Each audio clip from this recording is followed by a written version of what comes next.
Voilà comment que les joueurs ont tué la leak dans le game que j'avais fait à l'époque. Alors donc, ici Bruno Tremblay pour Atomic Fusion. On passe à notre sujet principal. Ça arrive rarement, mais des fois ça m'arrive d'avoir des titres de vidéos. Puis je me suis dit, cool, développe là-dessus mon body. Alors, le titre d'aujourd'hui, que vous avez sûrement lu, c'est Un vent de folie. Dans une partie de jeu de rôle, tu sais, des trucs bizarres, weird, des affaires fuckées.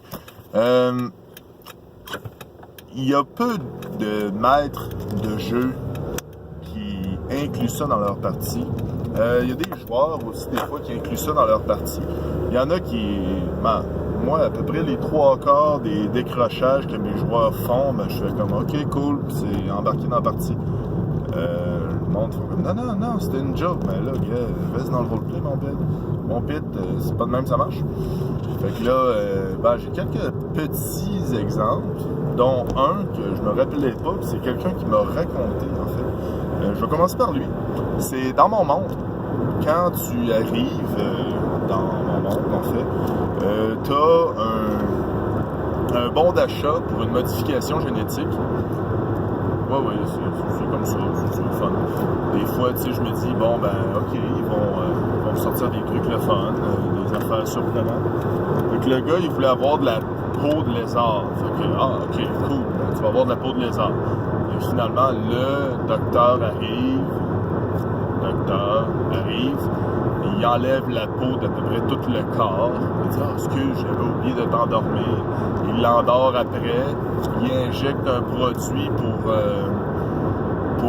forcer la pousse de sa nouvelle peau.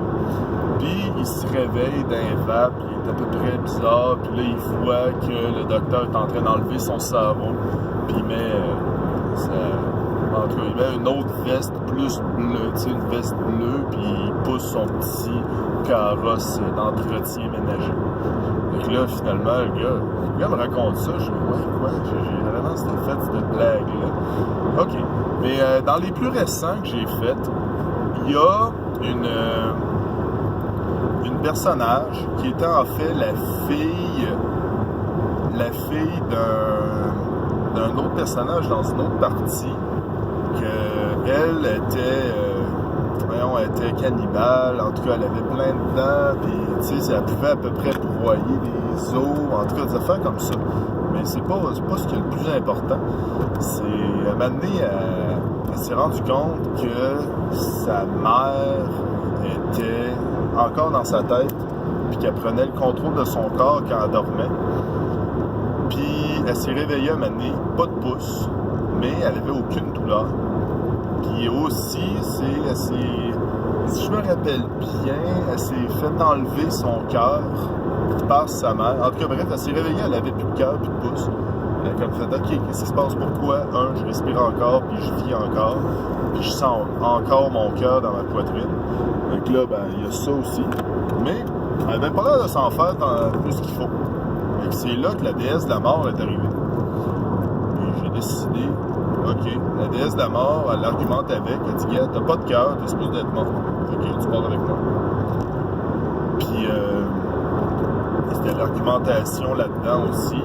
Puis, elle s'est rendue compte aussi pourquoi qu'elle avait pas de douleur, c'est qu'elle était rendue du plastique.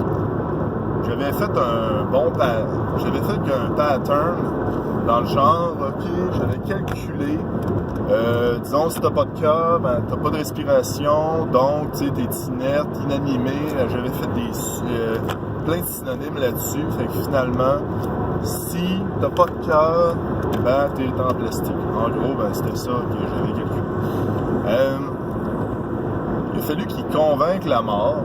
Puis la mort, il a laissé un sursis, je pense qu'il fallait qu'elle retrouve le cœur de sa mère. Il a fallu qu'elle aille dans une ville, la traquer dans une ville. Ça a fini avec un bout épique où qu'elle a planté une espèce de poteau en métal. Oui, juste une petite parenthèse ici. Elle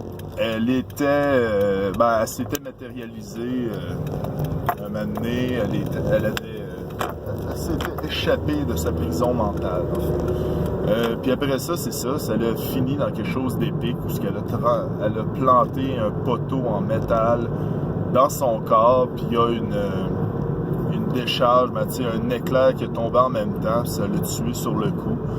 Fait qu'elle a pu reprendre son cœur, puis reprendre vie finalement, puis là, c'était pas mal ça.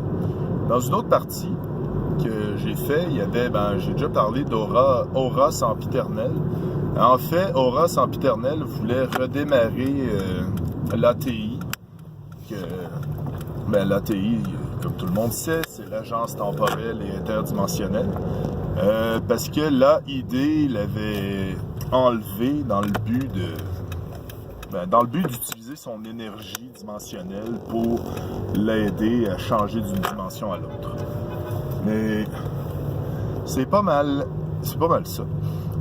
Mais c'est ça, en redémarrant l'ATI, il y avait l'ancienne directrice de l'ATI à l'époque qui s'appelle Yes, qui était dans le coma en fait, que les joueurs l'ont jamais su, mais c'était Aura Sempiternelle qui la gardait dans le coma.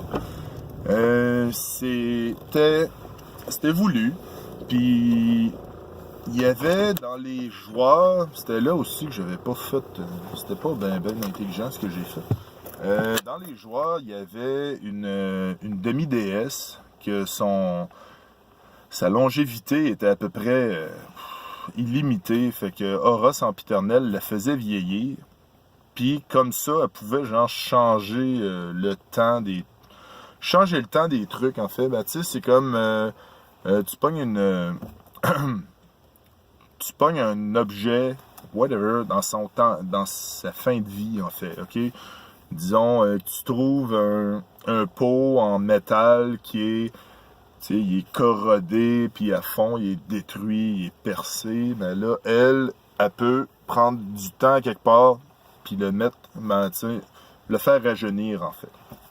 Ça marche avec les personnes, ça marche avec les objets, ça marche avec les lieux.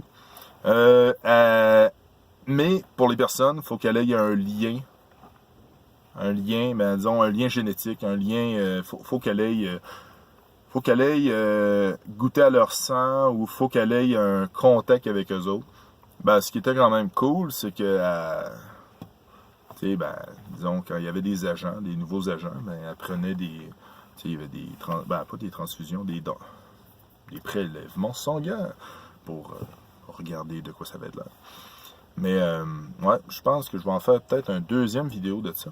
Parce que là, je m'en vais au Costco. Oui, moi aussi, je vais à l'épicerie. Bye!